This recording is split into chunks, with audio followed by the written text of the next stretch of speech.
Have you ever walked away from a conversation feeling exhausted, guilty, confused, or somehow smaller than you felt before it started?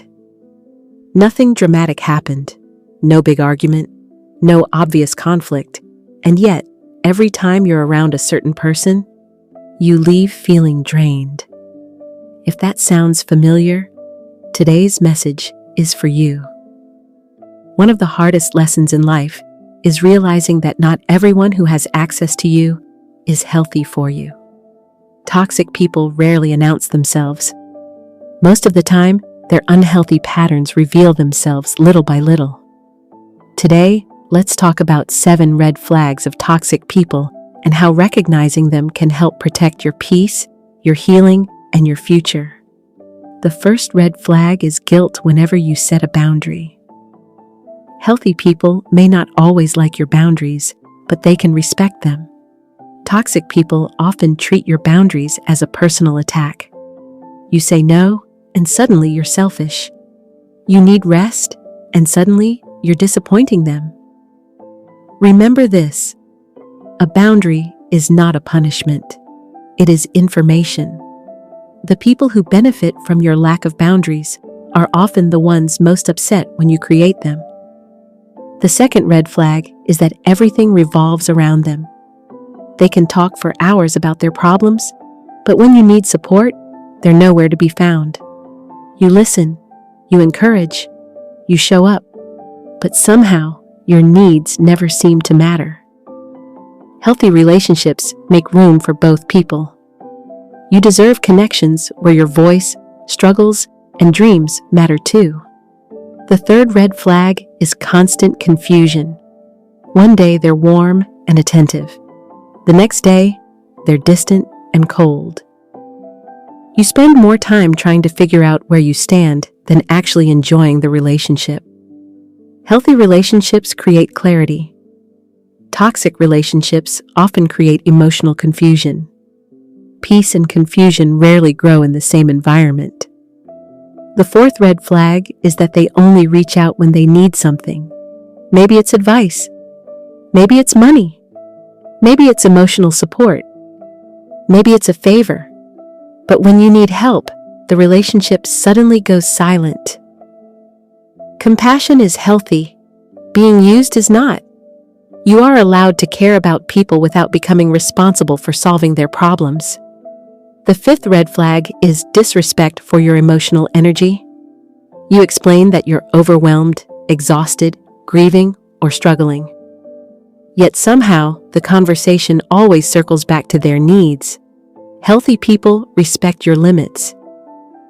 Toxic people often ignore them. Pay attention when someone consistently demands more than you have to give. The sixth red flag is feeling responsible for fixing their life. You become the rescuer, the advisor, the problem solver, the emotional support system.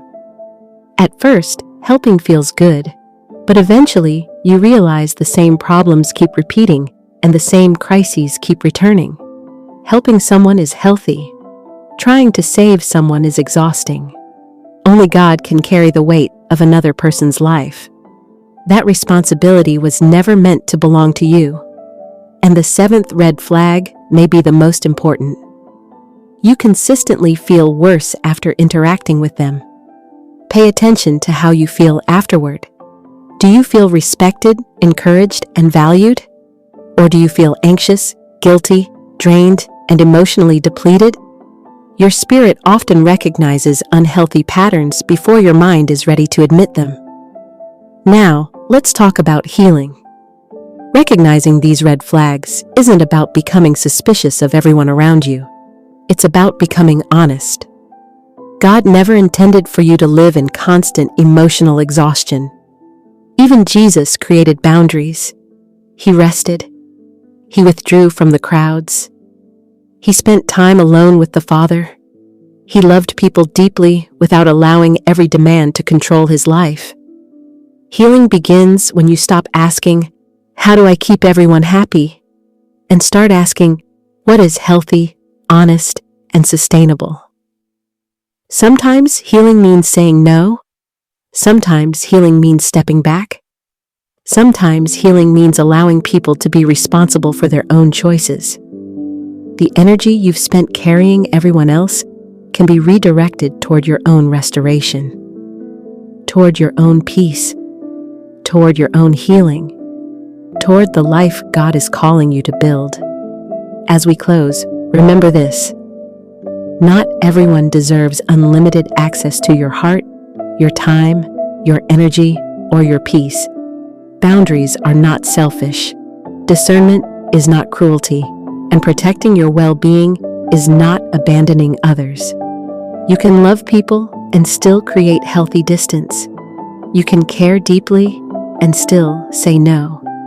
And you can honor God while honoring the limits He gave you. If this message spoke to you, let me know in the comments which red flag you've experienced or learned to recognize. And if you're on a journey of healing, restoration, and growing closer to God, be sure to subscribe and join our community. Until next time, remember this: you do not have to lose yourself in order to love others. The right people will never require you to abandon yourself to keep the relationship.